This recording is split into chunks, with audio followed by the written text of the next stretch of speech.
Praise lord, హల్లెలూయా. దేవునికి స్తోత్రం. ప్రభు పరిశుద్ధ నామానికి మహిమ కలుగును గాక. క్రీస్తునందు ప్రియులారా, దేవుడు తన మహాకృపను బట్టి మనకు నూతన ఉదయకాలంలో వేకునే రీతిగా ఆయన పాద సమ నిలబడే ధన్యత మనకి ఇచ్చారు. అందును బట్టి ఆయన విలువైన పరిశుద్ధ నామానికి ఘనత కలుగును గాక. క్రీస్తునందు ప్రియులైన దైవజనులకు, స్నేహితులకు, విశ్వాసులకు, సహోదరులకు, ఈ కార్యక్రమాన్ని వీక్షిస్తున్న ఆత్మలందరికీ రక్షకుడైన యేసయ్య నామములో ఉదయకాలపు శుభములు మరియు వందనాలు తెలియజేస్తాను. మీరు అందరూ బాగున్నారా? చాలా సంతోషం. రండి, ఈ దినం కూడా ప్రేమతో ఆహ్వానిస్తున్నాను. అనుదిన అభివృద్ధి ఉదయకాలపు ధ్యానాలైనటువంటి ఈ ఆధ్యాత్మిక కార్యక్రమంలో పాలిపక్షులు కండి, వాక్యాన్ని ధ్యానించండి, దేవుని దీవండి. బైబిల్ సగలు ఉన్నాయా? తెరిచి చూడండి. లేని పక్షం చదివిన మాట జాగ్రత్తగా వినండి, గ్రహించి వాక్యతనుడు పాలిపక్షులు కండి. నేటి దిన ధ్యాన వాక్యంగా మొదటి కొరింథీయులకు రాసిన పత్రిక 3వ అధ్యాయం 9వ వచనం నుండి చదువుతా ఉన్నాను. మేము దేవుని జత పనివారమై ఉన్నాము, మీరు దేవుని వ్యవసాయమును దేవుని గృహమునై ఉన్నారు. దేవుడి మాటలు మనకు దీవించును కాక. ప్రార్థన చేద్దాం. మహోన్నతుడు మీకు వందనాలు. సర్వశక్తిమంతుడు, సర్వాధికారి, ఈ కార్యక్రమాన్ని అనుదినము ఆధ్యాత్మిక బలపరుస్తున్న దేవానికి వందనాలు. నీ కృపతో, నీ కాపుదలతో అనేక మంది బిడ్డలను ఆత్మీయ మీరు బలపరుస్తున్న స్తోత్రం. ఈ దినం కూడా నీ విలువైన మాట వినడానికి సహాయం గ్రహించి ఘనత మహిమ మీరు పొందాలి. యేసు నామమున అడుగుతున్నాను తండ్రి, ఆమేన్. చాలా సంతోషం పిల్లరా. ఈ మాట గడిచిన చిన్నాల్లో చాలాసార్లు మనం వినే ఉంటాం. మరొకసారి పరిశుద్ధాత్మ దేవుని ద్వారా ఈ మాటలు మనం వినబోతున్నాం. ఈరోజు చాలా సందర్భాల్లో దేవుడు మనందరిని ప్రేమించి ఆయా రకాల పనిపాట్లలో నియమించుకున్నాడు. అయితే మనము పనిని ఆరాధిస్తున్నామా, లేక పని ఇచ్చినటువంటి దేవుని ఆరాధిస్తున్నామా అనేది ప్రశ్న. ఈ భాగం ఎందుకు తెలుసా? దేవుని కొరకు మనం చేసేటువంటి ఏ పనైనా ఆయన మీద ఉన్నటువంటి మనకి ఏకాగ్రత కలిగిస్తుందేమో ఒకసారి.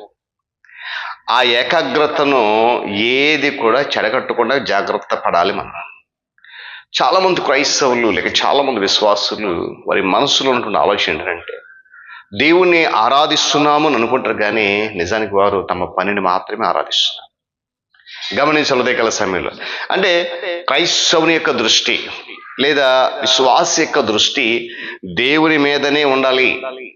ఏమంటే దేవుని మీద ఏకాగ్రత చూపించేటువంటి వారు ఇతర అన్య విషయాలు ఏవైతే ఉన్నాయో వాటి మీద వాళ్ళకి దృష్టి వెళ్ళదు.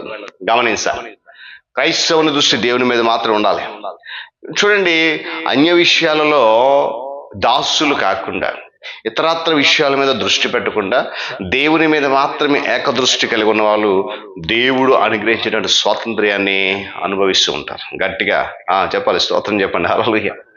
పిల్లరా, ఏ ఏకాగ్రత లేని వారు ఏంటండి, తమకున్న పనిలో ములుగుతూ తేలుతూ తమకు తామే హద్దులు నిర్ణయించేసుకొని, హద్దులు ఏర్పాటు చేసేసుకొని తమను తామే నియంత్రించుకుంటూ దేవుడిచ్చే స్వాతంత్ర్యాన్ని పోగొట్టుకున్నారు. గమనించాలి పిల్లరా, ఉదయకాల సమయం ఆ స్వాతంత్ర్యం దూరంగా ఉంటున్నారు. దేవునికి వాళ్ళు దగ్గర రావట్లేదు. దేవుడేమో స్వేచ్ఛనిచ్చి స్వాతంత్ర్యాన్ని అనుభవించండి, ఆ సంతోషంగా అంటే వారు మాత్రము ఆ హద్దులు ఏర్పాటు చేసుకుని ఆ హద్దు దాటి రాకుండా ఏం చేస్తున్నారు? ఆ స్వాతంత్ర్యాన్ని దూరం చేసుకుంటారు. పిల్లల దేవుని మీద తదేక దృష్టి లేని వారు అనేక మంది. వాళ్ళు ఏం చేస్తారు? తమ పనిలో త్వరగా అలసట చెంది చివరకు ఓటమి పాలవుతారు. జీవితంలో స్వేచ్ఛను, సంతోషాన్ని కోల్పోతారు. వాళ్ళందరూ కూడా మనస్సులని, హృదయాలను, నరాలను విసుగు, అలసటని ఆవరిస్తాయి. వాళ్ళు దేవుని యొక్క ఆశీర్వాదాన్ని కోల్పోతారు. కానీ దేవుని మీద తదేక దృష్టి ఉన్నారు, దేవుని మీద ఏకాగ్రత కలిగి ఉన్నటువంటి వారు మాత్రము వారి జీవితాల్లో అలసిపోరు. వారి జీవితాల్లో ఓటమి అనేది రాదు. వారి జీవితాల్లో తమ స్వేచ్ఛను, తమ స్వాతంత్ర్య సంతోషాన్ని ఎప్పటి వరకు దేవుని స్తోత్రం చెప్పండి. హల్లెలూయా. నాణ్యం అవతల వైపు యువతల వైపు మనం తెలుసుకో అంటూ ఉంటాం. ఈరోజు నాణ్యానికి అవతల వైపు ఏముందో మనం చూద్దాం ఒకసారి. మనము దేవుని మీద తదేక దృష్టి నిలిపి ఏమండి ఏకాగ్రతతో ఉన్నప్పుడు, దేవుని మీద మాత్రం దృష్టి ఉన్నప్పుడు ఏమండి మనల్ని ఏ పరిమితులు కూడా నియంత్రించవు. ఒకవేళ మన దృష్టి దేవుని మీద లేకపోతే, మన దృష్టి ఏకాగ్రతతో లేకపోతే మన చుట్టూ ఉన్న అన్ని పరిస్థితులకు మనం ఏం చేస్తే బంధిస్తే, నియంత్రించేస్తే, అడుగు తీసి అడగలేవు. కానీ దేవుని మీద దృష్టి ఉంటే మాత్రము ఈ పరిస్థితులు ఏవి కూడా మనం ఏం చేయమంట నియంత్రించలేవు. స్తోత్రం చెప్పండి. కారణం ఏంటి తెలుసా? మనము దేవుని యొక్క ఆధీనంలో ఉన్నాం కాబట్టి, దేవుని యొక్క సంరక్షణ ఉన్నాం కాబట్టి పిల్లలు మనము దేనికి కూడా దాసులయ్యే వీల్లేదు. దేనికి కూడా. ఎందుకంటే మనము దేవునికి మాత్రమే దాసులం, దేవుని దగ్గర మాత్రమే ఉంటాం కనుక ఈ లోకంలో ఏ పనికి కానీ ఏ దాసులు అయ్యి వీలు లేదు. నీకు నాకు మనందరూ కూడా ఒకే ఒక బాధ్యత ఏంటో తెలుసా? దేవునితో పాటు సదాకాలం నిలిచి ఉండడమే. హల్లెలూయా. ఏమండి? మరి ఏది కూడా నీ ఏకాగ్రతకు భంగం కలిగించకుండా కాపాడుకోవడం మాత్రమే నీ బాధ్యత. దేవుని చేత పరిశుద్ధపరచబడిన వ్యక్తి, దేవుని చేత పిలువబడిన వ్యక్తి, దేవుని చేత ఏర్పాటు చేయబడిన వ్యక్తి దేవుడు అనుగ్రహించే స్వాతంత్ర్యాన్ని సమృద్ధిగా అనుభవిస్తాడు. ఈరోజు మీరు అనుభవిస్తున్నారా? గమనించాలి. ఉదయకాల సమయంలో ఇంత క్రితము ఆ వ్యక్తిని కట్టి పరిచిన బంధకాలు ఉన్నాయి, అతన్ని బంధించే పరిస్థితులు ఉన్నాయి. ఇప్పుడు ఏమీ చేయలేవు అతన్ని. ఎందుకో తెలుసా? ఒకప్పుడు ఆ బంధకాలు అతను కట్టిపడేసి, ఎందుకనంటే అతను దేవుని దగ్గర రాలేదు, దేవుని దృష్టి పట్టలేదు, తన ఏకాగ్రత దేవుని మీద కాకుండా తన పని మీద కనుక తన చుట్టూ ఉన్న బంధకాలు అతను ఏం చేశాడంటే నియంత్రించి కట్టిపడేశాయి. కానీ వాటన్నిటినీ ఛేదించుకొని, వాటన్నిటిని జయించుకొని తన దృష్టిని దేవుని మీద నిలిపించాడు కనుక ఆ చుట్టూ ఉన్న బంధకాలు అతనిని ఏమీ చేయలేదు.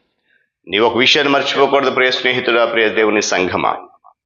నువ్వు దేవుని దగ్గర ఆయన సహవాసంలోని మాత్రమే కాదు కానీ ఆయనతో పాటు జీవించేటువంటి హక్కుదారుడుగా ఉన్నావు కనుక ఆయన మీద మాత్రమే శ్రద్ధాశక్తులు చూపించాలి.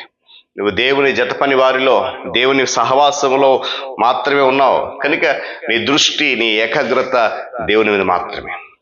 గమనించాలి పిల్లరా. చూడండి, ఒక సామెత ఉంది కదా, డ్యూటీ ఫస్ట్ గాడ్ నెక్స్ట్ అంటారు. అంతేనా? కాదండి. ముందు దేవుడు, తర్వాతే పని. కానీ ఈరోజు మనం ఏం చేస్తామంటే ముందు మన పనిని చూస్తున్నాము, తర్వాత దేవుడి దగ్గరకు వస్తుంది. దేవుడు ఏమన్నా తెలుసా?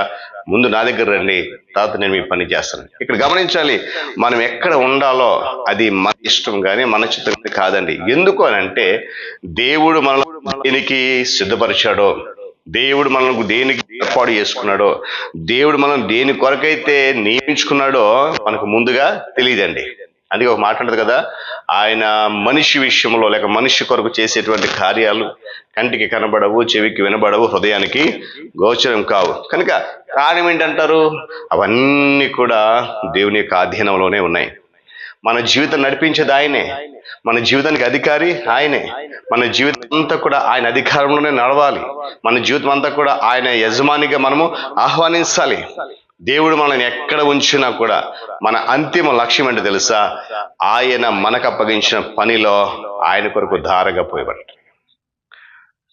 చేయడానికి మరి నీ చేతికి వచ్చిన ఏ పని అయినా సరే నీవు శక్తి లోపల లేకుండా చేయని చెప్పి ప్రసంగి అంటున్నాడు. కనుక దేవుడు మనకి ఇచ్చినటువంటి ఏ పనిని కూడా నిర్లక్ష్యం చేయకుండా, అది చిన్నది కానివ్వండి, పెద్దది కానివ్వండి, అది నిన్ను ఏర్పాటు చేసుకున్నాడంటే, నిన్ను ప్రత్యేకపరుచుకున్నాడంటే కారణము దేవుడు నీ పట్ల ఒక ప్రత్యేకమైన ప్రణాళిక కలిగి ఉన్నాడు. అందుకే పౌలు అంటున్నాడు, మేము దేవుని జత పని వారము, మీరు దేవుని గృహమును, దేవుని వ్యవసాయం అన్నారు. కనుక ఆ పొలములో నాటబడినటువంటి విత్తనాల వలె, ఆ పొలములు నాటబడిన మొక్కల వలె ఫలించి అభివృద్ధి చెందడానికి ఇష్టపడదాం. మన పనిని కాదు దేవుని ఆరాధిద్దాం, మన పనిని కాదు దేవుని ముందు పెట్టుకుందాం.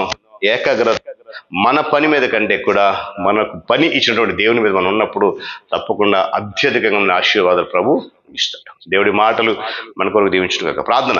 మహోన్నతుడ, సర్వాధికారి స్తోత్రుడు, సమస్తం నెరిగిన దేవుడు, నిజమే మా దృష్టి, మా ఏకాగ్రత నాయన మా కేవలం మా పని మీద మాత్రమే ఉంది. పౌలు అంటున్నాడు, పని మీద కాదు దేవుని మీద ఉండాలని. ఆ వ్యవసాయంలో, నీ యొక్క పొలములో, నీ గృహములో మేము నాటబడిన వారం. అయితే ఈ మాటలు వింటున్న మా అందరి జీవితాల్లో ఫలభరితకు మార్చండి నాయన. మేము పనిని కాదు మిమ్మల్ని ఆరాధించేటువంటి శ్రద్ధాశక్తులు మాకు దయచేయండి. మా పనిని కాదు నీ వైపు మా దృష్టిని మరలించిన కృప దయచేయండి. మా ఏకాగ్రత, మా తదేక దృష్టి మా పని మీద కాదు కానీ నీ వైపు కేంద్రీకరించితే నీ ఆశీర్వాదాలు తప్పకుండా వస్తాయని నీ వాక్యం సెలవిస్తుంది. అలాంటి అనిశ్చయత నేడు మాకు దయచేయమని ఈ కార్యక్రమం ద్వారా అనేక బిడ్డలు మీరు బలపరుస్తున్నారు. ఆత్మీయంగా మరి బలపరచండి, పాలిభావించండి. ఘనత మహిమ మీరు పొందండి. యేసయ్య నామమున అడుగుతున్నాను మా తండ్రి. త్రియగదేవుని దీవెన, ఆయన సన్నిధి కాపుదల సదాకాలము మనందరికీ తోడేడు నడిపించును గాక. ఆమేన్.